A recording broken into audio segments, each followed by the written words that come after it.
Hey guys, welcome back to Carey Digital, where I teach you how to create, connect, and earn in the digital space. So if you want to learn how to leverage the digital space for your business or your career, this is definitely the channel for you. If you're first time, welcome.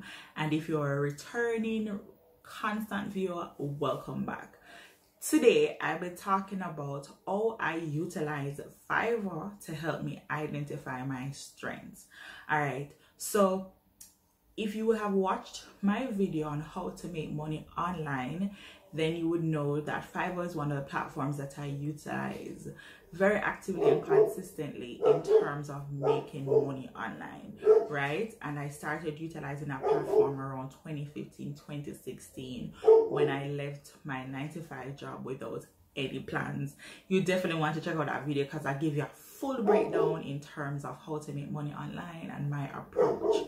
But one of the things I wanted to share in terms of my side hustling and how I built my side hustle and found what really worked for me was utilizing a platform that helped me to identify my strengths. So when I started out on Fiverr, I was in my career as a geospatial professional. In other words, a GIS professional, just someone who, creates maps.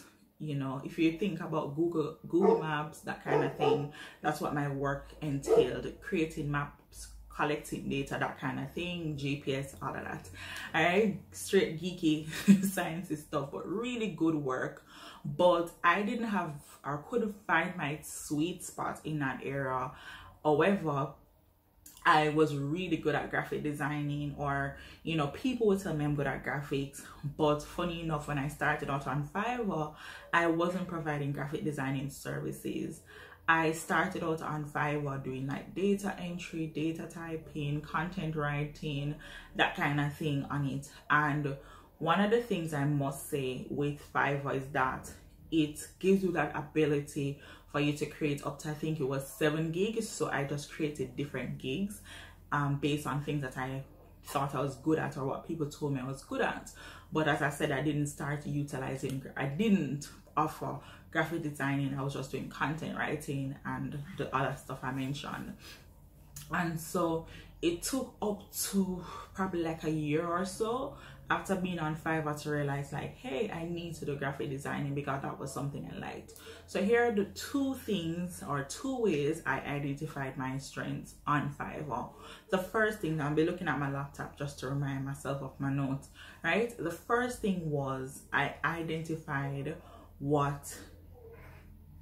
skills I already had, right? And the skills I already had was I'm good at research, doing blogging, and so I decided to offer writing. But when I started to get clients asking for that type of work, I realized, some of these things were very draining. Like, for instance, I don't mind doing research, but based on the type of research, sometimes it felt very draining.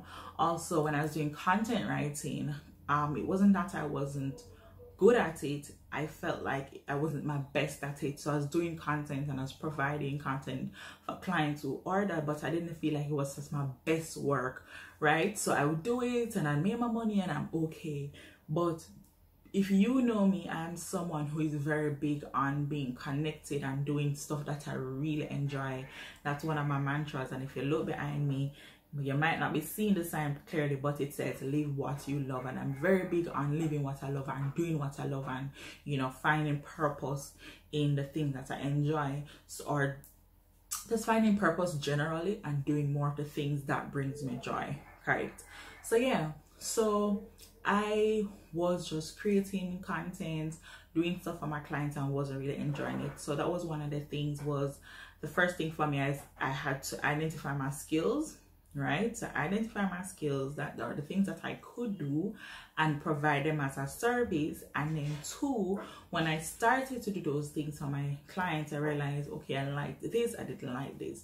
And just to be very honest, there'll be things that you're really good at and you have a strength with, but it can be draining, probably depending on the client, depending on the complexity of the work, that kind of thing. So I'm not saying because it might be draining at a particular time mean you're not good at it or it isn't your strength. But I know for me, at the core, it wasn't as fulfilling as when I started graphic designing. So yeah, so that was one. And I was like, so over time, when I created my gigs, I started to shave off or just deactivated the gigs that I thought didn't fulfill me, right? And yeah, that was just it. Or just to my clients, okay, I'm not offering this anymore, that kind of thing. The other thing was explore options, right? So people will message you and say, hey, I want you to do this for me, and you'll be like, okay.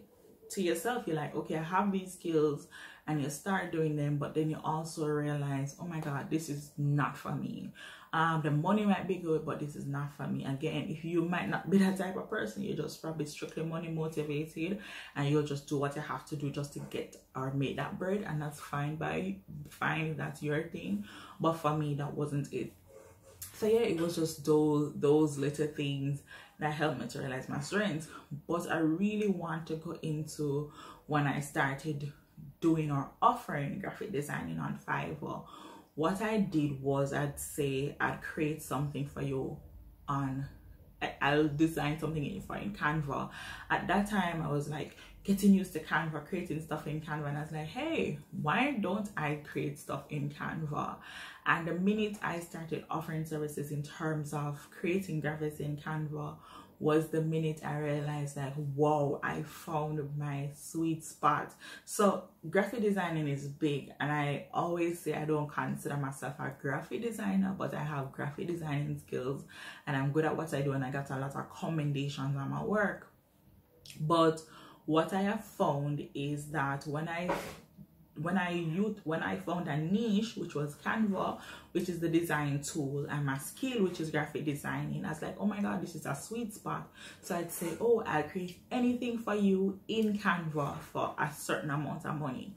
And so I'd get the clients coming in like, hey, I wanted to create this on Canva.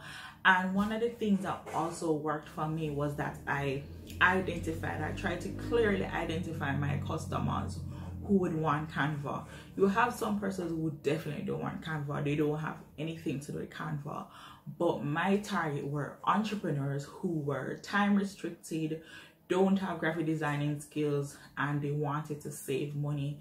And Canva would, you know, the fact that I'll be creating templates for them that they can utilize made it very easy for them to just spend a buck, get the templates, and just constantly use them. Again, that was just cohesive and, you know, in line with the brand. So that's when I found my sweet spot, and that was just literally how I identify my strength. So now I'd say Canva is a tool I use very frequently. It's a tool I use literally every day. I use it in my 9 to 5, and I also use it in my side also to create graphics on my clients. So those are things that Fiverr literally. So I went through this entire journey on Fiverr in terms of, you know, from the first time of writing a content about, you know, sex toys to I even remember I did a gig once where I helped someone to come up with a name for the business. And it's not that I wouldn't do more of that. I enjoy that kind of thing in terms of brainstorming and concept development or conceptualization. But in terms of offering it on Fiverr, it didn't make much sense, you know. For me, I didn't feel like I should spend or give, you know, something like that, my brainstorming ideas, for like a $5, $25, or any amount of money it is. I know things are a little different now on Fiverr, but, you know, I didn't feel like I should have done that at the time. So yeah, and I've really went through a big journey on Fiverr in terms of just learning and exploring. So for persons who want to make money online, I always say start with Fiverr. It's a great tool. You always have to just identify your skills, and then once you identify your skills and the demand and stuff that people want, then you take it from there and you just keep growing. And, you know, so these are just my quick things on how I utilize Fiverr to identify my strengths, or should I say my sweet spot. So guys, if you love this video, give me a thumbs up, subscribe, turn on that notification bell, and if you have any questions for me, look at the link or just look in the description, because I always have ways in how you can connect with me. Yeah. All right, until next time, bye.